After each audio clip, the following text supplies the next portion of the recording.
Well, folks, I guess they say they found a secret phone for Diddy, and Tisa's got all the dirt on it. We'll find out exactly what she said she found and what exactly was on that phone if they did divulge that.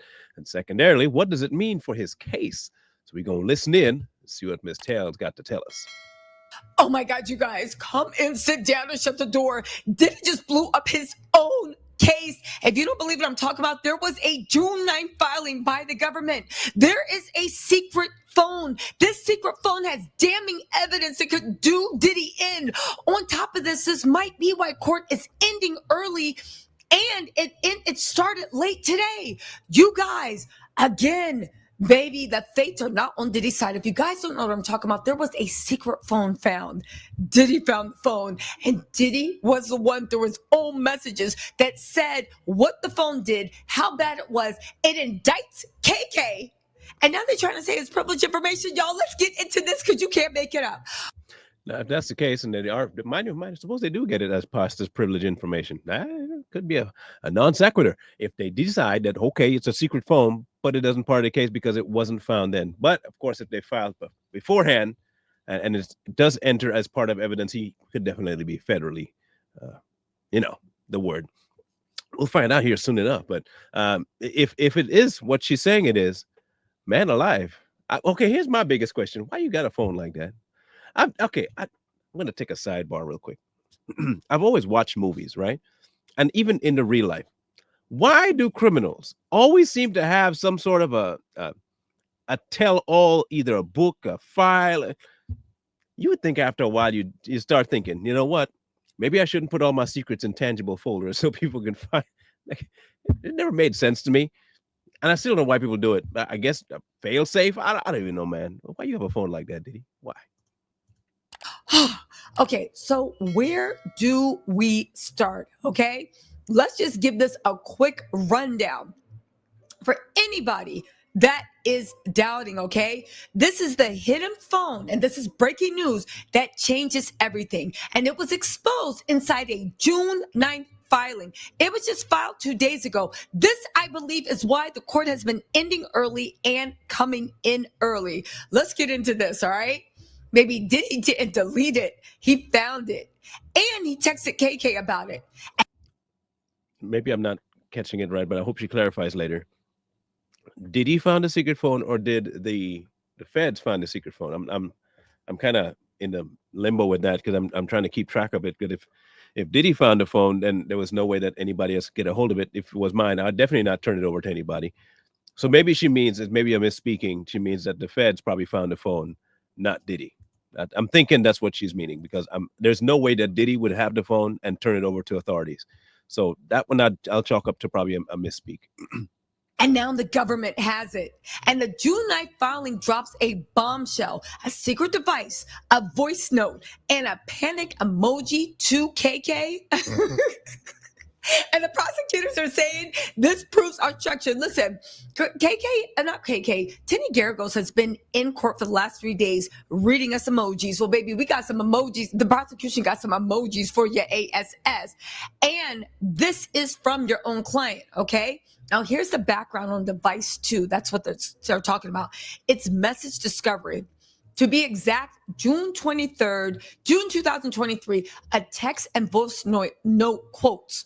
Now, they're saying it's privileged and that the government should be able to use it. However, this is an obstruction of justice, okay? Charge that the feds are trying to levy against Diddy, and this could shift the entire defense strategy. And it will, and it should change the strategy because what needs to happen is they need to find out whether or not this was sought for beforehand. Okay, like they said, June 9th was when it was issued, the search for it. Did you know that there might have been a secret phone? Did you not know there was a secret phone? If it is, was it entered as a request late without us knowing? Because you should have at least give us information that we can also do the same information tracking. If that didn't happen, yeah, then it could possibly get tossed out. This is a matter of timeline. Is where I think the defense is going to eventually go, is to timeline. When, who told you, and the why. Once they go to that, they can easily get this thing swayed in their position. So while it might definitely be a smoking gun in the contents of it, whether the contents can be entered into information or at least to the jurors, it's a whole nother back kettle of wax. I don't know how this is going to end up. This wasn't legal prep. This was panic prep. prep. And if the court agrees, this won't just be not protected. This will be Exhibit A. Y'all, let's get into this, okay? Now, again, let's start from the beginning because you know I like to be dramatic. Sean Diddy Combs may have just sealed his own legal fate and not in the court, but the text. This June 9th filing is a game changer. This is coming directly from the Department of Justice, and it reveals a hidden phone. Not just any phone, one that Diddy suddenly found months after a federal investigation that he knew was going on. And he was in jail. This is right before he got arrested. And the messages he sent about it, they were panicked, they were incriminating, and possibly this is the clearest sign of obstruction. Diddy is going to jail forever. Okay, maybe I think I got I think I got it now. So what he might have been doing was trying to get people to not find that phone. At the same time, I'm still trying. Why you got that phone, Diddy? I'm always going to go back to that. Why you that silly? But hey, not all criminals are intelligent people. Maybe they just think that they can get away with stuff. So he found the phone, found it late, turned it over late. Again, why would you turn it over unless you had no choice but to turn it over? But if you had it up until that time, wouldn't you have enough time to erase anything from it? The question is, did he erase anything from it? And if he did erase something from it, did they have that able to retrieve the information? And is that what's incriminating him? I know my brain goes weird sometimes when I think about the timelines of stuff, because it would matter in the sequencing of when he sent the information, who he talked to, and whether it was, she said it was behind while he was in jail. And if he was behind jail, did he send something to try and silence people, or was it just something that he sent? And again, I'm kind of lost as to how the phone itself was found by him and turned over, and the why. I'm hoping that gets answered. Listen, okay, this is a June 9th filing. This just got filed, okay? Again, I think this is why they've been ending early and coming in late. I know what you're saying. Tisa, shut up and get to the point. Okay, I'll do this, right?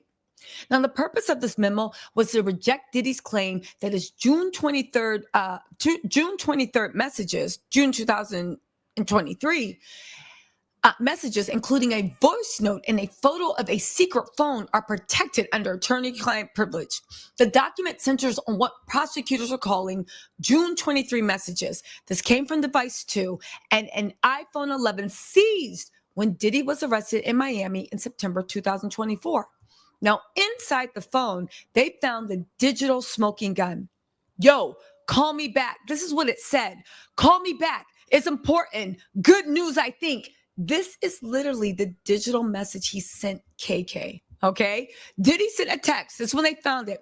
Call me back. It's important. Good news, I think. Then, I don't know how in the world, but all of a sudden this phone just came up, and we found in the house.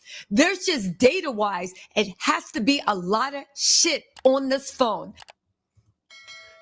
If this is a ploy on both ends to prolong, remember we had said some time ago that we think it's too strong, nobody else. We think that the feds are trying to squeeze Diddy so that he can give up on the case, make a plea deal in order for them to protect bigger people within the confines of the case. This would be another squeezing point. If we bring to the forefront that we have an incriminating phone, this could pressure Diddy to go to the table to make a deal. Once the deal is made, the court case ends, and people that are at the top get protected. You never hear about them.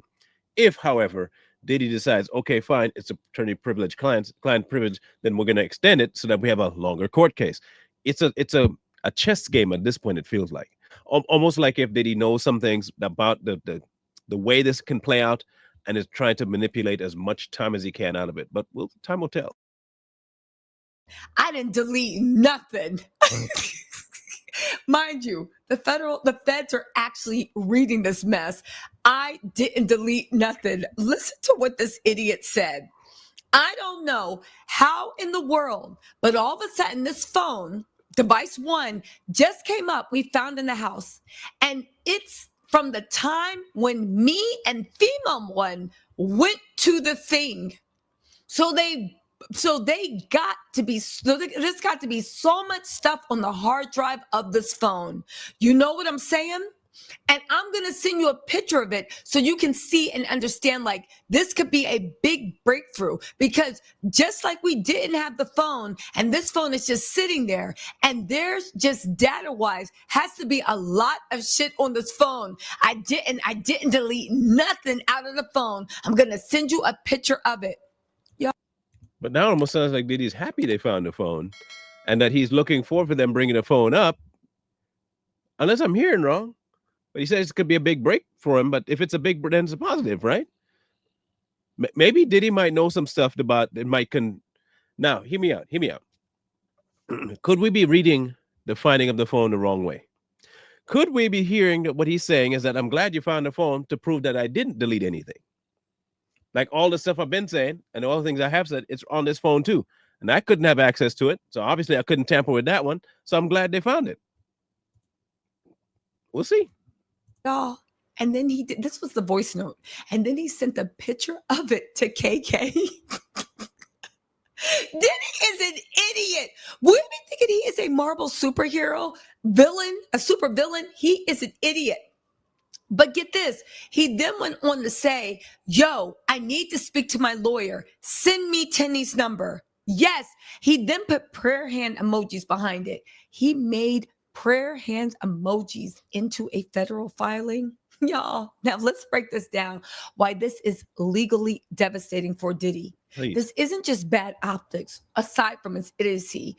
This is obstruction of justice on an audio track.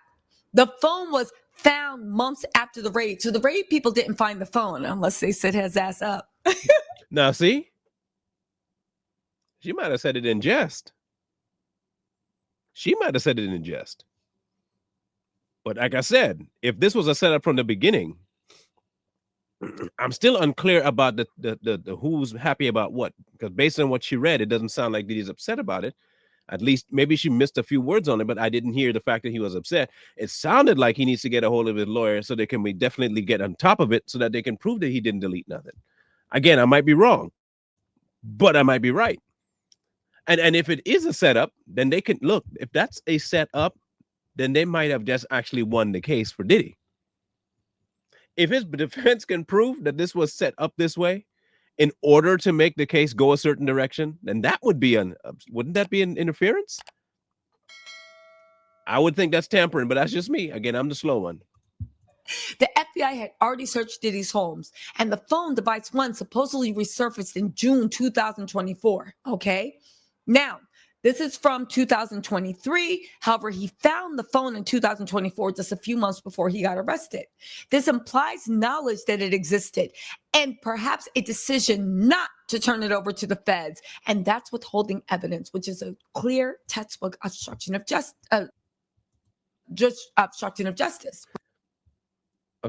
Okay. Again, I'm lost on the timeline. So I'm trying to catch up with the timeline to see if I have this right. He had the phone in 24, but he found the phone in 24, turned the phone over June 9th of this year or last year. If it's been since last year that he turned it in, then it's not obstruction because they have had it for a year. Did he only just turn it in after holding on for it for a year? He only just, I'm confused. I'm genuinely confused. Right? But get this, Diddy just didn't find it. He narrated his own downfall. He created a digital trail of his own freakout. He sent a voice note. He sent a photo. He panics. He texted his assistant, which everybody's saying is KK, because that's the only assistant he had, asking for his lawyer's number. Then caps it off with, I can't play these games right now. Please send me the number. It's important. Now, don't forget, around this time, KK had ghosted Diddy. He would not return any phone calls, right? The government's read, now they're trying to say that they can't use this in court because this was privileged information, attorney-client privilege.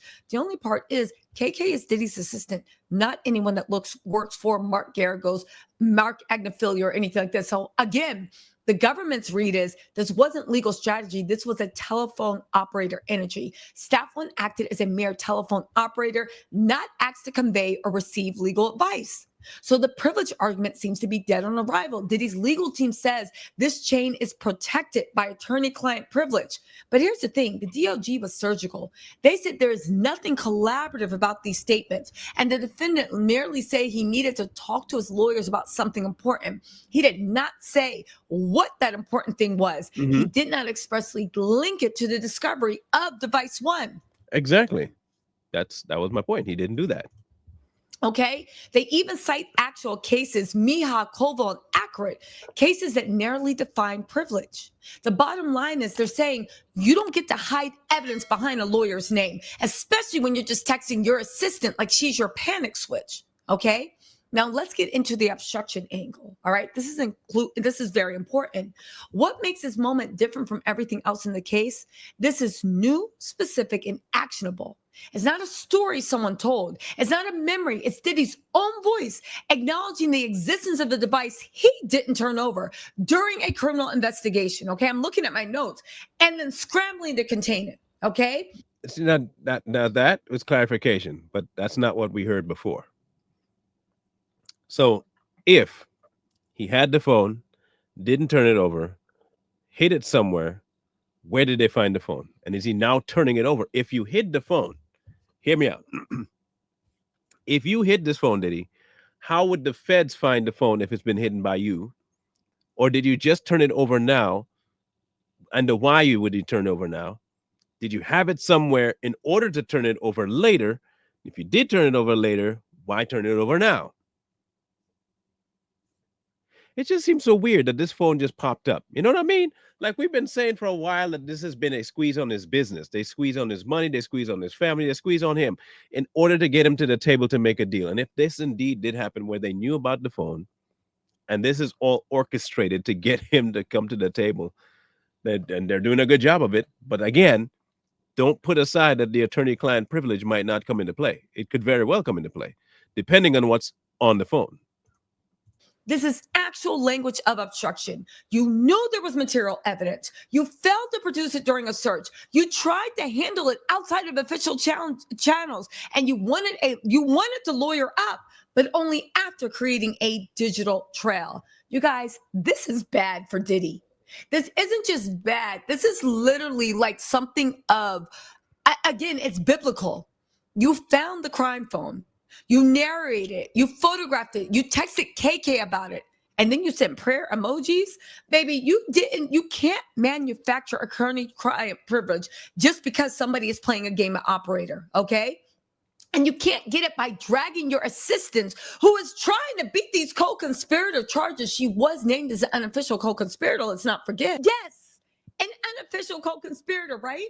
So you can't unsend the voice note either, and you can't claim ignorance after you literally said, and I quote, "There's got to be so much ish in that phone. Me and female one went to that thing. Baby, maybe there are eyes wide shut parties, okay?" But is that in question?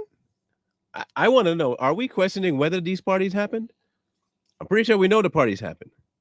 There must be something else he's worried about if he's worried. But again, I don't sense worry about what's on the phone. It almost feels as though there are two different stories being related here. Okay, let's run down some stuff. Diddy has a phone. Don't tell nobody about it. It's a very secretive phone. The phone gets caught after the fact. The raid happens. He hides the phone. He finds the phone later, and it does get turned over to the feds. The voice messages seem to suggest that he does not have anything to hide because he said, "I didn't delete nothing."